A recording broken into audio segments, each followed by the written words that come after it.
Puisque tout ce qui va sans dire va tout aussi bien en le disant, parlons aujourd'hui des alliés de M. Macron au Parlement européen. C'est important.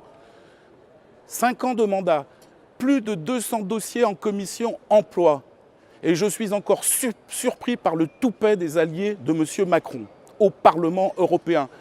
Ces alliés opèrent sous l'étiquette d'un groupe, vous allez en entendre parler, qui s'appelle l'ALDE, l'Alliance des libéraux et des démocrates pour l'Europe, et qui démontre à chaque vote, ou presque, qu'ils ne travaillent pas pour vous, mais pour les intérêts des migrants, des multinationales et de la Commission de M. Juncker. Quelques exemples très concrets en emploi, sur la migration ou encore sur le terrorisme. À travail égal, salaire égal.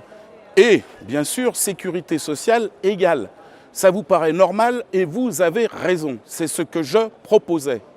Mais à Bruxelles, dans le rapport sur le dumping social, nos adversaires ont proposé des amendements honteux contre la protection sociale des travailleurs.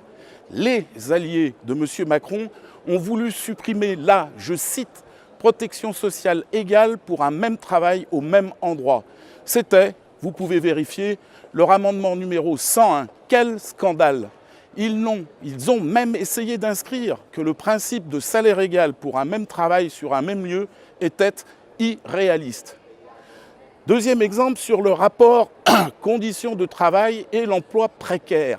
Malgré des propositions inacceptables comme le point 22 qui précise que, je cite, écoutez bien, les inspections du travail ne doivent en aucun cas être utilisées de manière abusive en tant que mécanisme de contrôle des migrations. Ils votent pour ce texte, surtout qu'aucun contrôle des migrants ne soit effectué par les inspections du travail. On croit rêver l'Union européenne une vraie passoire.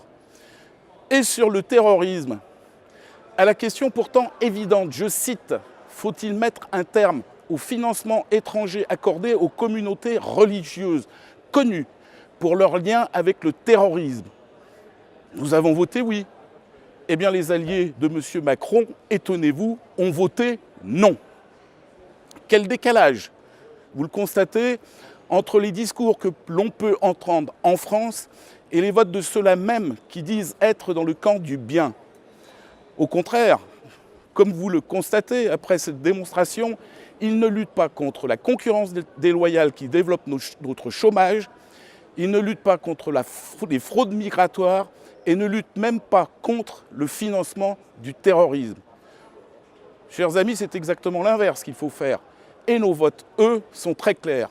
Contre le dumping, pour la préférence européenne, contre la migration et contre le terrorisme.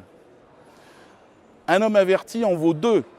Alors je vous laisse le soin de prévenir votre entourage et à notre prochain parti pris.